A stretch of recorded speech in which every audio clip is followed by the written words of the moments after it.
Today we're going to be ranking every single NFL team's best wide receiver from 32 all the way down to number 1. Let's get right into it. Coker is a bit of a weird one. He was undrafted in the same draft class as a first-round receiver. However, these past few weeks he's been amazing. He wasn't active in a game until October, and in those games he's had 68 yards, 30 yards, 10 yards, and more recently, 78, 36, and 41. These are his first games being on the active roster. In fact, since he's been on the active roster, he's leading the Panthers' receivers in receiving yards, and his combination of route running and hands have easily made him their best receiver, which is not saying much, but also it's just insane growth from a guy who went undrafted out of Holy Cross just last April. Currently, Demario Douglas is 22nd in the league in catches with 40, and has 356 yards on the season, which is 54th among all receivers. Demario Douglas is currently their best wide receiver. He leads their team in yards and catches, and also he's just been great as a gadget guy. However, he's 5'8", 192, and is more of like a gadget guy, so it's kind of weird to put him in as a number 1. He was picked in the 6th round just last season, and also led them in receiving last year. He primarily plays in the slot, and is very good at getting open and making plays after the catch. At 30, you got Cedric Tillman. Now, he really hasn't played that well until like a month ago when Jameis Winston came in, where I predicted that he would just get a surge in production since normally quarterback chains get certain quarterbacks to prioritize certain receivers, and I really liked his size and athleticism.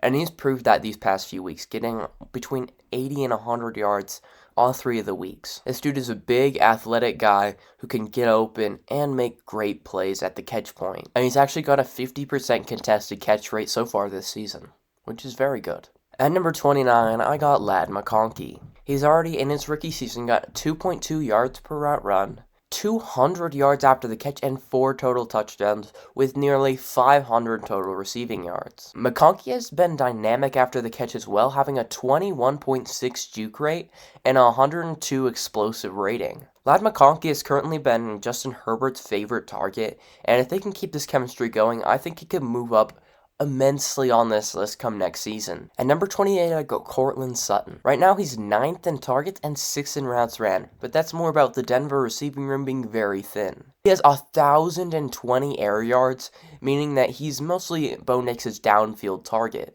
That's 2nd in the league. He's also 4th in red zone targets. His catchable target rate, though, is just 49.4%, showing that Bo Nix isn't really helping him specifically. Despite him being top 10 in targets, 2nd in air yards, he has just 1.7 yards per route run and hasn't been able to do a lot with his volume he's been given. He's a guy who can go up and get it, however he often disappears from games and is not able to make plays after the catch. This limits Courtland Sutton's ability as a number 1 receiver and is probably more suited to being a number 2 in a possession type of role. At 27, I got Jakobi Meyers. He has great hands and is able to separate at a very high level. He has a 95.1 catch rate and currently ranks 14th in target separation. However, he is one of the most unexplosive receivers in the entire league, in my opinion. I mean, this season his juke rate is just 2.5%. Jakobi Meyers' football IQ is out of this world, and he's able to understand route patterns and find holes in the zone,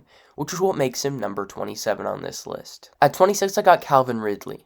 He just has under 500 receiving yards this season, and that's very bad for him specifically. However, he's 3rd in deep targets, 2nd in air yard share, 1st in total air yards, and 1st in unrealized air yards. However, one thing holding him back has been his catchable target percentage, just 52%. And the fact that he's been able to be locked down by certain corners for the entire game. Despite his dip in production, he has shown the highs and has dominated certain games, however hasn't been able to consistently play to move him up higher in the rankings. At 25, I got Josh Downs. Now I know what you might be thinking, I think Michael Pittman's better, but he's not. If you actually crack down on the film, Josh Downs is one of the best route runners in the league, and already one of the best slot receivers in the league. While Michael Pittman has regressed significantly in the past 2 years, I believe that Josh Downs has sort of taken his role as the number 1 receiver on the Indianapolis Colts. He actually ranks 11th in target share among all receivers, and 3rd in target rate at a 32.5% target rate. That is insane. With Joe Flacco, I believe on Sunday, I was watching their game, they revealed a stat where his target share with Joe Flacco was over 40%. that means that Joe Flacco knows this is his best receiver quite clearly. He's actually second in win rate versus man in the entire NFL, and sixth in target rate in man, and first in route win rate in the entire NFL. This guy understands how to get open and can catch the ball when he does. The reason why he doesn't have that many yards this season is because for a lot of the season, Anthony Richardson was playing, and he was taking more downfield shots to Alec Pierce, and Josh Downs has been hurt for a majority of the season. However, now that he's back with Joe Flacco, and obviously now Anthony Richardson's back, so that might damper his production, but I believe now we have seen who Josh Downs really is from his performances he's had with Joe Flacco. At 24, this might surprise some people, I got Marvin Harrison Jr. Now, outside of that one quarter against the Rams, that was almost half of his total yards on the whole season. He's shown the ability to dominate games, however, he hasn't been consistent enough or had a good enough connection with Kyler to move him higher on this list. However, he's obviously one of the top receivers I'd take if I was building a team. As of this point, he's just not as good as the people above him. He is third in touchdowns with 6, and has just under 500 receiving yards on the season. However, 150 of those came in one quarter against the Rams. If you can find a way to stop Marvin Harrison, you can completely erase him from the game. He has a 0% juke rate, and hasn't been able to do much after the catch. However, he's been good when he's been given the chance on like fades and deep shots, and Kyler just hasn't had the elite connection with him quite yet. However, I could see Marvin Harrison going very high up in these rankings come next season. Now, I know I'm about to make a lot of people mad with number 24, but I got Khalil Shakir. I know what you're thinking. Why is this guy so high? He's not even the best receiver on his own team, which he is. Amari Cooper this season has struggled immensely with drops. I believe he leads the league in drops, and he's averaging like 20 or 30 yards per game with the Bills. He was one reason why Deshaun Watson's stats looked even worse than he was actually playing, which was still pretty bad. However, he has just not been good this season, and Khalil Shakir is the most underrated receiver in the NFL. He currently has 529 yards, which ranks 19th, and he's 12th in receptions. And he has 407 yards after the catch, which is second in the NFL. He's also top 10 in yards per route run with a 2.6, which is very good. His true catch rate is 100%, and this dude does not drop passes. He also ranks 5th in target separation, and is 8th in EPA, and everybody above him is like the normal guys you'd expect. Jamar Chase, A.J. Brown, Justin Jefferson, all the elite guys are above him. And he's just in that group with all of them. I'm telling you guys, this is the Bills' secret weapon, so make sure you know the name. In 2020, I got Zay Flowers. He currently ranks top 5 in receiving yards, 4th in receiving yards after the catch. He's just been amazing this season. However, you look at his ability to be shut out of games, and if teams game plan around him, he just can't get going. He's second in juke rate and is 4th in yards after the catch, being able to make plays after the ball gets in his hands. However, in the past he has struggled with drops, and with him being so small, it's pretty difficult to feed him the ball, and there are just better receivers above him on this list. At 21, I got Brandon Ayuk. This is a bit of a weird one. They have sort of, maybe even 3 receivers I could have considered here. Deebo Samuel, I don't think he's that good. I've never thought he was that good.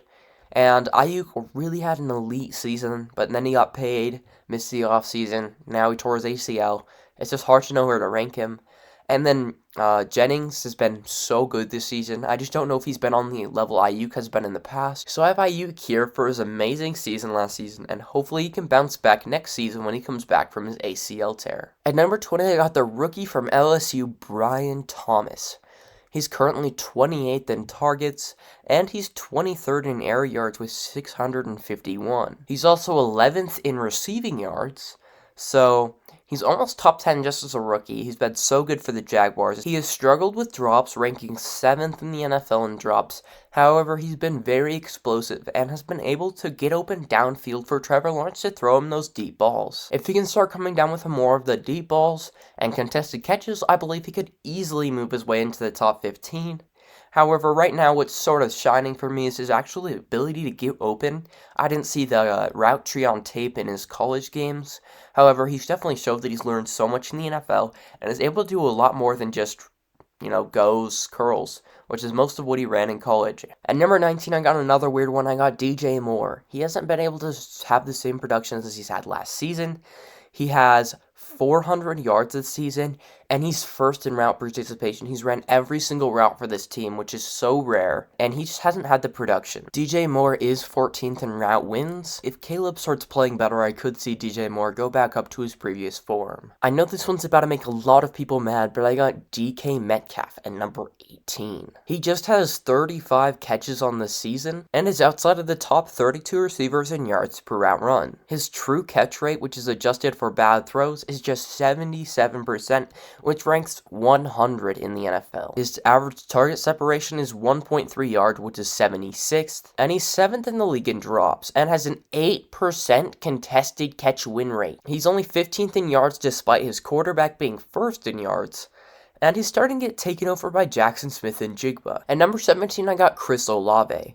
This is probably going to make a lot of the casuals mad. If you actually crack down on the film, in my opinion, he's one of the best route runners in the NFL. He's been able to consistently churn out 1,000-yard receiving seasons with horrific quarterback play. And he has 0 drops this season, and he's 4th in contested catch percentage at 83%. He can really do it all. At 16, I got George Pickens. This was the guy that I thought would be like the second or third receiver off the board in his class. However, he fell to the second round, and he's just proved everybody wrong. He's currently 8th in target share and 9th in receiving yards, and on 19 targets, he has a 52.6 contested catch percentage, and 19 targets in contested catch situations, 52% is very high for that. And he's 7th in yards per route run.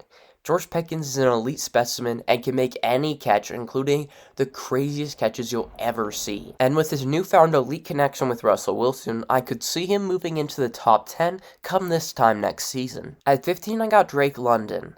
He's 6th in targets, 10th in air yards, and 5th in receptions, and 8th in receiving yards with 650 already this season. He has 29 contested catch opportunities, which is absurd, and has a 51.7% win rate on those, which is insane as well, to keep pretty good efficiency with 29 attempts. At 14, I got Puka Nacua, who only has 250 receiving yards this season, but that's because he's been out most of the year with an injury, and now that he's back, he is 2nd in target percentage with 32.6, which is absurd. At 13, I got Jayden Reed. He is 1st in the NFL in explosive plays. He's top 10 in receiving yards and is 6th in yards after the catch. He is sneakily having an amazing season, yet no one's talking about it. He is struggling mightily with drops with 4 at an 8.5% drop rate, which is terrible. However, he has a 60% contested catch percentage, which is insane for somebody who's 5'11", and he's able to make so many plays after the catch, and is currently leading the league in rushing yards by a wide receiver, and is the Packers' most dynamic weapon on their team. At 12, I got Terry McLaurin. He's quietly having a very good season with Jayden Daniels, as he's easily the only good quarterback Terry McLaurin's ever played with. He is 3rd in the league in receiving yards with 711. Now, I will note, he did play an extra game since this was recorded on Friday. However, he is 9th in contested catch rate, and he's 14th in explosive plays among wide receivers, and is just making the plays to help his young quarterback, and can just come down with any deep ball. He's been so key in the development of Jayden Daniels. At number 11, I got Garrett Wilson. He's leading the league in targets right now. He also leads the league in red zone targets, and is 4th in yards and 2nd in catches. However, he's not been able to separate at as high of a level as people might think, as he's 91st in target separation, and has also struggled a little bit with drops, having 3 on the season. Even with Davante Adams in the building, Aaron Rodgers still trusts Garrett Wilson more, and is able to have a pretty decent connection with Garrett Wilson, leading him to have his best season of his entire NFL career. Going into my top 10, I have a bit of a weird one here. I got Rashee Rice. Now, I think this guy could have been in top 5 conversations if he stayed healthy the whole season. His film was insane.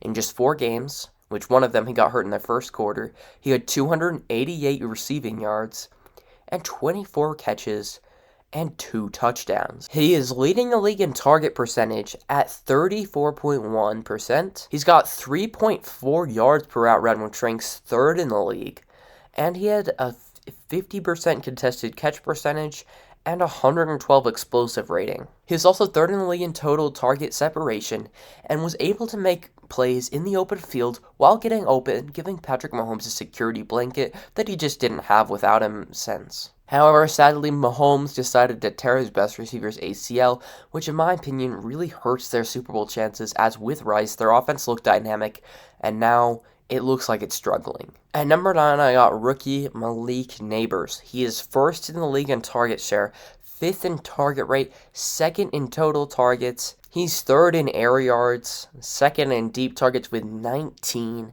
This dude is going off this season with 607 yards and 61 catches. If he had a real quarterback, I really believe this dude could be leading the league in receiving yards. I mean, the Giants also don't have any other threats in the receiving game, so everybody's putting all of their best players on Malik Nabers, game planning all around him, and he's still able to be an elite receiver. I would have him higher, but we haven't seen quite enough from Malik Nabers in total volume since he's only played about 8 games in his career. At 8, I got Chris Godwin. This one will shock a lot of people, but with his moving to the slot, this season he was elite. He was first in the league in yards and catches before he got hurt, and he was easily Baker Mayfield's go-to guy. He's one of the best route runners in the league, and was able to make plays after the catch to get the Buccaneers to a very respectable record, and then once he left, their offense has lost a huge step, and they haven't been able to produce quite as well. At 7, I got CeeDee Lamb. He's had a bit of a down year this year, however, he's still top 5 in receiving yards, and has been just a very good weapon, even without Dak Prescott. Last season, I would have ranked CeeDee Lamb a lot higher, but he sort of hasn't looked like he's been as into it this season. He's given up on multiple routes mid-play, and hasn't been able to make the plays he was able to make to win them games last season. At 6, I got Amon-Ra St. Brown. He's sort of disappeared on a lot of games this season, even though he was supposed to be sort of a consistent guy. However, he's just one of the most complete receivers in the league. He can run routes at a very high level from the slot, and just catches everything that comes his way. At 5, I got Nico Collins. He was leading the league in receiving yards for like multiple weeks after he was hurt. And once he comes back, you guys will see how truly good this guy is. I mean, look at CJ Stroud. No one had any doubts until Nico Collins got hurt, and now everybody's saying maybe CJ Stroud isn't that good. He's had multiple bad performances in a row, and Nico Collins is still, I believe, top 15 in receiving yards. This guy is insane, and I can't wait till he comes back. At 4, I got A.J. Brown. He does such a good job at disguising Jalen Hurts from the other team. Most people don't understand this, but he's just not that good, Jalen Hurts. Most of his yards come on deep balls to A.J. Brown and Devontae Smith, and they're normally just either wide open in Devontae Smith's case, or A.J. Brown just shoves everybody aside and makes an insane catch. At 3, I got Tyreek Hill. He's had a huge down year this season, and hasn't even been startable in fantasy for some people, which is insane. We haven't expected that, but at week 1, he had 130 yards. Since then, he's been horrible. I hope this guy bounces back, but for right now, I had to move him down to number 3. At 2, I got Justin Jefferson, who's overcame having Sam Darnold at quarterback, and has been very good this season, top 3 in receiving yards, and has had a lot of touchdowns this season. Despite having a huge quarterback downgrade, he's been able to consistently produce, giving the Vikings that number 1 target that they need. And at number 1, I got Ja'Marr Chase. He's been amazing this season, leading the league in yards, and he's had so many huge games that have helped the Bengals almost win games. However, their defense has obviously sold it. He is so dynamic, so fast. He's just good at everything a receiver needs to be good at, and in my opinion, he's the best in the game right now. Comment what changes you would make, and like and subscribe, and make sure to check out my other videos.